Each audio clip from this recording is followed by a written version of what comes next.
Hi అండి. అందరికీ నమస్కారం. వెల్కమ్ బ్యాక్ టు నా ఊహ ప్రపంచం. అందరూ ఎలా ఉన్నారు? బాగున్నారా? బావా, నీతో కలిసి ఫ్లైట్ జర్నీ చేయబోతున్నాను. అసలు నాకు ఎంత సంతోషంగా ఉందో తెలుసా? చాలా ఎక్సైటెడ్గా ఉంది అని చేయబోతున్న జర్నీ గురించి మాట్లాడుకుంటూ ఉంటారు కదా రిషి వాసు. తర్వాత రోజు ఆఫీస్కి వెళ్ళిన తర్వాత కుమార్ జీవన్ ఇద్దరు కూడా రిషి దగ్గరికి వెళ్తారు. రిషి, మన కంపెనీ ఇంకా మంచిగా గ్రో అవ్వాలి అంటే ఈ ఆపర్చునిటీని అస్సలు మిస్ అవ్వకూడదు అని అంటారు. అవును, నేను కూడా అదే అనుకుంటున్నాను. మీరు రెడీనా? వెళ్దామా మీటింగ్కి అని అంటాడు రిషి. హా, వెళ్దాం పద రిషి అని అంటారు కుమార్ జీవన్ ఇద్దరు కూడా. ముగ్గురు కలిసి ఓ హోటల్లో జరుగుతున్న మీటింగ్కి వెళ్తారు.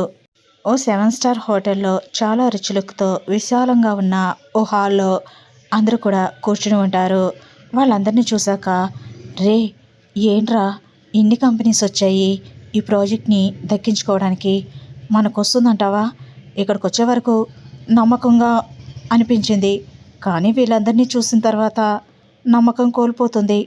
మనకు వస్తుందా అని చాలా డీలా పడిపోతూ ఉంటాడు కుమార్. రే, ముందు ఆ అపనమ్మకాన్ని తీసివేయి.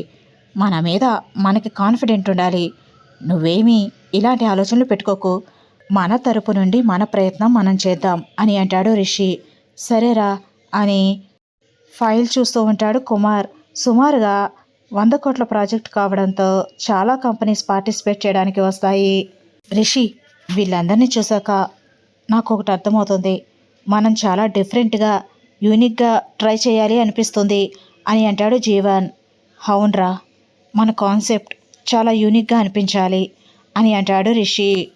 అన్ని కంపెనీలు కూడా ఈ ప్రాజెక్ట్ని మన కంపెనీ ఎలా అయినా సరే సొంతం చేసుకోవాలి అని మాట్లాడుకుంటూ ఉంటారు. అంతలో ఓ 60 సంవత్సరాల ఒక పెద్ద ఆయన వచ్చి ఎదురుగా ఉన్న మెయిన్ చైర్లో కూర్చుంటారు. అప్పటి వరకు మాట్లాడుకుంటున్న వాళ్ళంతా ఆయన రాగానే ఆయన్ని చూసి సైలెంట్ అయిపోతారు. ఆయనకి గౌరవం ఇస్తూ లేచి నిలబడతారు. ఆయన అందరినీ చూస్తూ కూర్చోండి అని అనగానే అందరూ కూడా ఎవరి చైర్స్లో వాళ్ళు కూర్చుంటారు. ఆ పెద్దాయన మాట్లాడుతూ, మా ప్రాజెక్ట్ని డీల్ చేయడానికి ఇన్ని కంపెనీలు ఉత్సాహం చూపిస్తున్నాయి అంటే నాకు చాలా ఆశ్చర్యంగా ఉంది, చాలా సంతోషంగా కూడా ఉంది. అందరికీ హృదయపూర్వక స్వాగతం పలుకుతున్నాము అని కొన్ని వాళ్ళ ప్రాజెక్టుకి సంబంధించిన ఇన్స్ట్రక్షన్స్ ఇచ్చిన తర్వాత, మా ప్రాజెక్ట్కి సరిపడే కాన్సెప్ట్ని ఎవరైతే ప్రిపేర్ చేస్తారో వాళ్ళకే ఈ ప్రాజెక్ట్ దక్కుతుంది. మీ అందరికీ కూడా ఆల్ ద వెరీ బెస్ట్. మీ అందరూ కూడా మీ కాన్సెప్ట్ని మా టీం మెయిల్కి పంపించండి. టాప్ 3లో ఉన్న వాటిని మా టీం నాకు చూపిస్తారు. టాప్ 3లో ఏది బెస్ట్ అనిపిస్తే దాన్ని సెలెక్ట్ చేసి ఆ కంపెనీతో మేము టైఅప్ అవుతాము అని అంటారు పెద్దాయన.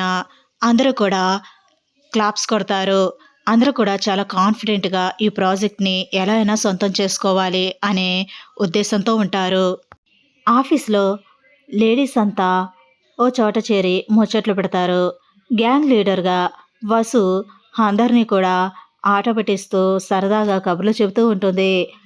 అందరూ కూడా, ఏంటి వసు, మీ అన్నయ్య పెళ్ళికి మమ్మల్ని ఇన్వైట్ చేయవా అని అంటారు. ఎందుకు ఇన్వైట్ చేయను? చేస్తాను, మీరు ఖచ్చితంగా రావాలి. రాకపోతే అస్సలు ఊరుకోను. అర్థమవుతుందా? ఇన్విటేషన్ వాట్సాప్లో పంపిస్తాం మీ అందరికీ అని అంటుంది వాసు. వాట్సాప్ ఇన్విటేషన్లు మాకొద్దమ్మా అని అంటారు నవ్వుతూ. హబో, మరి ఇంకేం కావాలేంటి? అయినా నేను ఇప్పుడు డైరెక్ట్గా చెప్తున్నాను కదా, రండి అని అంటూ ఉంటుంది వసు. హే, అది కాదే, రిషి సార్ దగ్గర పర్మిషన్ కూడా తీసుకో, అప్పుడు వస్తాం. ఇక్కడ నుండి అక్కడికి రావాలంటే మాటలా అని అంటారు. అవును వసు, రిషి సార్ దగ్గర పర్మిషన్ తీసుకోవా, మేము కూడా వస్తాం. ఎప్పుడు ఎవరి పెళ్ళికి వెళ్ళిందే లేదు. ఈ రకంగా అయినా పెళ్ళికి వెళ్ళి ఎంజాయ్ చేసిన ఫీలింగ్ని ఎంజాయ్ చేయాలి. ప్లీజ్ వసు, నువ్వే రిషి సార్తో మాట్లాడవా, మేము కూడా పెళ్ళికి వస్తాం అని లేడీస్ గ్యాంగ్ అంతా ముచ్చట్లు పెడుతూ ఉంటే, సరే మాట్లాడతా, ఎందుకు మాట్లాడను, మీ అందరికీ ఫ్లైట్ టికెట్స్ కూడా బుక్ చేస్తా అని అంటుంది. ఫ్లైట్ టికెట్స్ వరకు ఎందుకు లేవే, ముందు రిషి సార్ దగ్గర పర్మిషన్ తీసుకో, మాకు అదే చాలు అని అంటారు గర్ల్స్ అంతా నవ్వుతూ. సరే సరే, ఖచ్చితంగా తీసుకుంటాను. మీ అందరినీ ఫ్లైట్ ఎక్కించి మరీ మా అన్నయ్య పెళ్ళికి తీసుకువెళ్తా, ఇది నా మాట అని మంగమ్మ శపథం చేస్తుంది వసుధార మేడం గారు. అంతలో ఆఫీస్లోకి అప్పుడే ఎంట్రీ ఇస్తాడు. లేడీస్ అంతా ఓ చోట చేరి ముచ్చట్లు పెట్టడం చూసి, ఏం జరుగుతుంది ఇక్కడ అని అంటాడు సీరియస్ టోన్తో. అప్పటి వరకు ఈగల్లా ఒకే చోట గుమిగూడి గుసగుసలాడుకుంటున్న వాళ్ళంతా కూడా ఎవరి చైర్ని వాళ్ళు డిస్కస్ చేసేసుకుంటారు. ఎవరి చాంబర్ దగ్గరికి వాళ్ళు జారిపోతారు. లేడీస్ గ్యాంగ్ అంతా నాయకత్వం వహించిన వసు టేబుల్ మీద కూర్చుని ఉపన్యాసం ఇస్తుండగా రిషి వచ్చేసరికి సడన్గా బుక్ అయిపోతుంది. టేబుల్ మీద కూర్చుని ఇది నా మాట అని శపథం చేస్తున్న వసు చెయ్యి అలానే ఉండిపోతుంది. ఎవరి వర్క్ వాళ్ళు చేసుకుంటూ ఉంటారు. వసు అలానే చూస్తుండిపోతుంది. రిషి వసు దగ్గరికి వస్తాడు. ఏంటిది అని అంటాడు. అంటే పెళ్ళి అని అంటుంది. హా అని అంటాడు ఆశ్చర్యంగా. అంటే చేయి పట్టేసింది, అందుకే ఇలా ఎక్సర్సైజ్ చేస్తున్నా అని అంటుంది చేయి తిప్పుతూ. ఇదేమన్నా గ్రౌండ్ అనుకుంటున్నావా ఎక్సర్సైజ్ చేయడానికి అని అంటాడు. ఇప్పటి వరకు వర్క్ చేసాం కదా, టైప్ చేసి చేయి నొప్పి వస్తుంటే రిలాక్సేషన్ కోసం హ్యాండ్ ఎక్సర్సైజ్ చేస్తున్నా, అది కూడా తప్పేనా అని అంటుంది.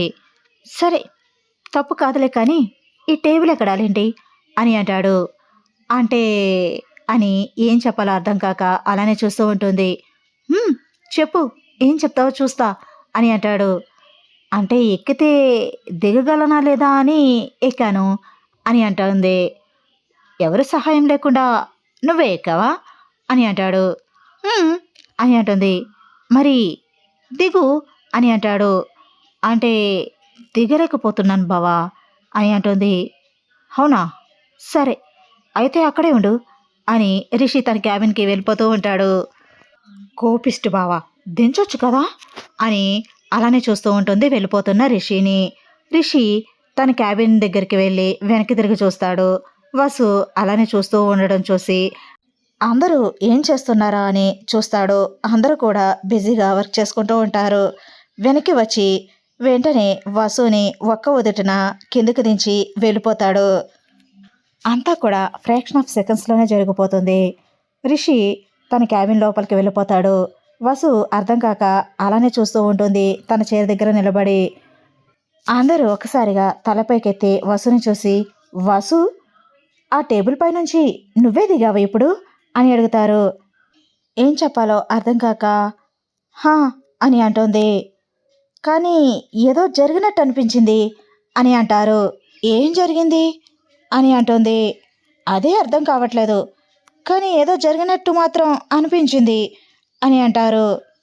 అవును జరిగింది, నా చెయ్యి బెనికింది, అదే జరిగింది, దానివల్ల కొంచెం కష్టమైంది కిందకి దిగడానికి, అదే జరిగింది అని అంటుంది. హో అవునా అని అంటూ మళ్ళీ ఎవరి పనిలో వాళ్ళు బిజీ అయిపోతారు. అమ్మయ్య, బావ రావడం నన్ను దించడం ఎవరు చూడలేదు అని ఊపిరి పీల్చుకొని తన చైర్లో కూర్చొని ఇంకా షాక్లో నుంచి తేరుకోలేక జరిగిందాన్ని గుర్తు చేసుకుంటూ ఉంటుంది.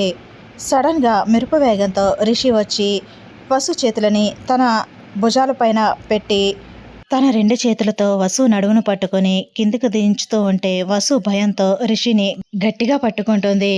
రిషి వసుని కిందికి దించి బొగ్గపై ముద్దు పెట్టి అంతే మెరుపు వేగంతో వెళ్ళిపోతాడు. ఇదంతా గుర్తు చేసుకున్న వసు తనలో తానే నవ్వుకుంటూ సిగ్గుపడుతూ నోటి బావ అని అనుకుంటూ ఉంటుంది. ఏ వసు, నిజం చెప్పు, ఇప్పుడేమీ జరగలేదా అని అంటారు ఫ్రెండ్స్ అనుమానంగా. ఏం జరిగిందని మీరెందుకు అలా అడుగుతున్నారు అని అంటుంది. ఏం లేదు, ఎవరో వచ్చారు అన్న అలజడైతే అనిపించినట్టు అనిపించింది అని అంటారు. అదంతా మీ ప్రేమ అని అంటుంది వసు. అంతే అంటావా అని అంటారు. ఖచ్చితంగా అంతే, ఎవరు వస్తారు అని అంటుంది. అంతేలే, కానీ ఎందుకు అలా అనిపించిందో అర్థం కావట్లేదు, అందరికీ అలానే అనిపించింది అని అంటారు. మీ అందరికీ ఎందుకు అలా అనిపించిందో నాకు తెలియదు, కానీ రిషి సార్ని పిలుస్తాను, ఆయనకే చెప్పుకోండి, ఏమైనా భూతాలు దెయ్యాలు ఉన్నాయేమో చూపిస్తారు సార్ అని అంటుంది. ఏంటి, రిషి సార్కి చెప్తావా? అమ్మో వద్దులే అని అంటారు. అదేంటే, మీకేదో అనిపించింది కదా, చెప్పకపోతే ఎలా అని అంటుంది. అమ్మో నీకు దండం పెడతాం తల్లి, ఈ విషయాన్ని రిషి సార్కి మాత్రం చెప్పొద్దు ప్లీజ్ అని బ్రతిమాలుతూ ఉంటారు. అలా రావాలి మీ అందరూ దారికి అని అనుకుంటుంది మనసులో వసు. తరువాత ఇంట్లో వసు ఐస్ క్రీమ్ తీసుకొచ్చి బావా ఈ ఐస్ క్రీమ్ తిను అని రిషికి ఇస్తూ ఉంటుంది. రిషి అప్పటి వరకు ల్యాప్టాప్లో బిజీగా ఉంటాడు. థ్యాంక్స్ అని అంటూ ఐస్ క్రీమ్ తీసుకుని తింటూ నీకు తెచ్చుకోలేదా అని అంటాడు. తెచ్చుకుంటాను అని వసు వెళ్ళి తనకు కూడా ఐస్ క్రీమ్ తెచ్చుకుని రిషి పక్కనే కూర్చుని తింటూ ఉంటుంది. అవును ఈరోజేంటి ఆఫీస్లో ముచ్చట్లు పెట్టావు, హెడ్ ఆఫ్ ది డిపార్ట్మెంట్ లాగా టేబుల్ ఎక్కి మరీ ఉపన్యాసం ఇస్తున్నావేంటి అని అడుగుతాడు. వసు స్మైల్ చేస్తూ అంటే బావా అది అన్నయ్య పెళ్ళికి అందరినీ రమ్మని చెప్పాను, అందరూ వస్తాము అన్నారు, కానీ నిన్ను లీవ్ అడగమంటున్నారు అని అంటుంది. హాహా అందరికీ లీవ్ ఇచ్చి నేను కంపెనీ మూసేసుకోవాలా అని అంటాడు. బావా 2-3 డేస్ లీవ్ ఇస్తే ఏమైపోతుంది అని అంటుంది. 2-3 డేస్ వర్క్ ఎవరు చేస్తారంట, నువ్వు వచ్చి చేస్తావా అని అంటాడు. హలో నేను లేకపోతే అక్కడ పెళ్ళే జరగదు, మరి నేను ఎలా వచ్చి వర్క్ చేస్తాను అని అంటుంది. కదా మరి వీళ్ళందరికీ లీవ్ ఇచ్చి నేనేం చేయాలి, కంపెనీని దివాలా తీయించాలా అని అంటాడు. బావా బావా బిజినెస్ మ్యాన్లా మాట్లాడుకో, మనసున్న మనిషిలా మాట్లాడొచ్చు కదా అని అంటుంది. హబ్బో ఈ కొటేషన్స్ వినటానికే బాగుంటాయి, ప్రాక్టికల్గా వర్కౌట్ అవ్వవమ్మా అని అంటాడు రిషి. బావా అలా అనుకో బావా, నేను ఇంకాస్త బిల్డప్ ఇస్తూ ఫ్లైట్ టికెట్లు కూడా నేనే తీస్తాను అన్నాను అని అంటుంది బొంగమూత పెడుతూ. రిషి ఆశ్చర్యంగా చూస్తాడు వసు వంక. ఏంటేంటి ఫ్లైట్ టికెట్లు తీస్తానని కూడా చెప్పావా, నా కంపెనీని దివాలా తీయించడంతో పాటు నా బ్యాంక్ బ్యాలెన్స్ కూడా ఖాళీ చేసేద్దామని ఫిక్స్ అయిపోయావా అని అంటాడు రిషి. బావా ఆపు బావా, ప్రాక్టికల్గా ఆలోచించు, వాళ్ళందరూ ఫ్యామిలీ మెంబర్స్లా వస్తాము అని ఉత్సాహపడుతూ ఉంటే మనం తీసుకువెళ్ళకపోతే బాగోదు కదా బావా, ప్లీజ్ బావా, ఇంట్రెస్ట్ ఉన్న వాళ్ళు వస్తారు, ఇంట్రెస్ట్ లేని వాళ్ళు రారు అని అంటుంది వసు. అమ్మో నీతో చాలా పెద్ద ప్రమాదమే పొంచి ఉంది నాకు. అమ్మా నా కంపెనీ ఏమైపోతుంది, నా ఆఫీస్ ఏమైపోతుంది, నా బ్యాంక్ బ్యాలెన్స్ కూడా ఎసరు పెట్టేసావు చివరికి అని అంటాడు రిషి. బావా అని రిషి భుజాన్ని గోకుతూ ఉంటుంది వసు. హే ఆగాగు ఆలోచిస్తానులే అని అంటాడు రిషి. ఈ మాటన్నా బాగుంది అని అంటుంది వసు స్మైల్ చేస్తూ. ఇంకా ఎలాంటి వాగ్దానాలు ఇవ్వక తల్లి, నీకు నమస్కారం అని అంటాడు రిషి. సర్లే బావా ఈ వీక్లో మనం వెళ్ళిపోతున్నాం కదా ఇండియాకి, షాపింగ్ ఎప్పుడు చేపిస్తావు అని అంటుంది. మళ్ళీ అదొక బోనసా నాకు అని అంటాడు రిషి. నువ్వు షాపింగ్ చేయించకపోతే ఇంకా నేను వాగ్దానాలు ఇచ్చేస్తా ఆఫీస్లో అని అంటుంది నవ్వుతూ. ఆ పని మాత్రం చేయకు తల్లి, షాపింగ్ చేపిస్తా అని అంటాడు రిషి నవ్వుతూ. ఐ హోప్ వీడియో నచ్చితే లైక్ చేయండి, స్టోరీ ఎలా ఉందో కామెంట్ రూపంలో నాకు తెలియచేయండి. కొత్తగా ఛానల్ని చూస్తున్న వాళ్ళు ప్లీజ్ సబ్స్క్రైబ్ చేసుకుని బెల్ ఐకాన్ ప్రెస్ చేయండి. Thanks for watching. Bye bye.